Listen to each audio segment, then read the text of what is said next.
నమస్తే. Welcome to our channel. నా పేరు నరేష్. ఈరోజు మనతో పాటు ప్రముఖ నిర్మాత నటికుమార్ గారు ఉన్నారు. మాట్లాడదాం. సార్ నమస్తే సార్. సార్ చివరిగా ఏంటంటే మామూలుగా పవన్ కళ్యాణ్ గారు ఆయన కీ రోల్ ప్లే చేశారు మొత్తం ఈ ప్రభంజనంలో వచ్చిన ఫలితాల్లో. ముఖ్యంగా పవన్ కళ్యాణ్ గారు 1-2 ఇయర్స్ బ్యాక్ ఆయన ఏదైతే పార్టీ సభలో జనసేన ఆవిర్భావ సభలో చెప్పడం జరిగింది. సొంతంగా వెళ్ళి నేను ఇలా అడ్డం పడిపోలేను, నేను సొంతంగా వెళ్తే నాకు బలం లేదు, బలం వచ్చే వరకు కూడా నేను ఖచ్చితంగా ప్రభుత్వ వ్యతిరేక ఓటును చేయలేదని చెప్పలేదు. సొంతంగా వెళ్ళి నేను మొత్తం టోటల్గా 175 సీట్లు నించొని గవర్నమెంట్ ఫామ్ చేయడానికి నా దగ్గర డబ్బు లేదు. నా దగ్గర మొత్తం టోటల్గా సపోర్ట్ అనేది పోల్ మేనేజ్మెంట్ కానీ ఇవన్నీ కూడా చేయడానికి నాకు టైం కావాలి కనుక నేను 175 సీట్లు ఇచ్చి ఓట్లు చీల్చి మళ్ళీ ఈ రాక్షస పాలనే మళ్ళీ రావటానికి నేను చంద్రబాబు గారికి బీజేపీకి దెబ్బ కొట్టి నేను వాళ్ళ ఓట్లు చీల్చడానికి సిద్ధంగా లేను.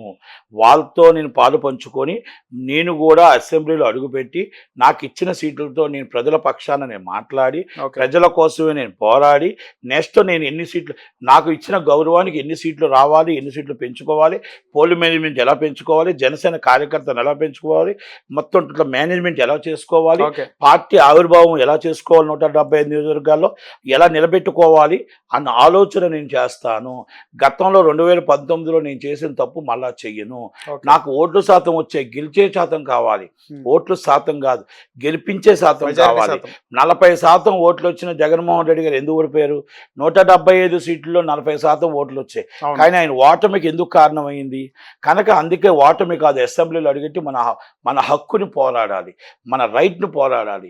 అందుకే పవన్ కళ్యాణ్ గారు ఒక అసెంబ్లీలో అడుగుపెట్టి 21 మంది 100% గెలిచి 1952 తర్వాత ఎన్ని సీట్లు ఇస్తే అన్ని సీట్లు గెలిచిన వ్యక్తి ఆయనే ఉన్నాడు. కాబట్టి ఇప్పుడు పార్టీని ప్లాట్ఫామ్ వేసుకుంటాడు, ఆవిర్భావం పెట్టుకుంటాడు, మొత్తం నిలబడి మొత్తం టోటల్గా పార్టీని 175 సీట్లో బలం పెంచుకోవడానికి అవకాశం ఉంటుంది.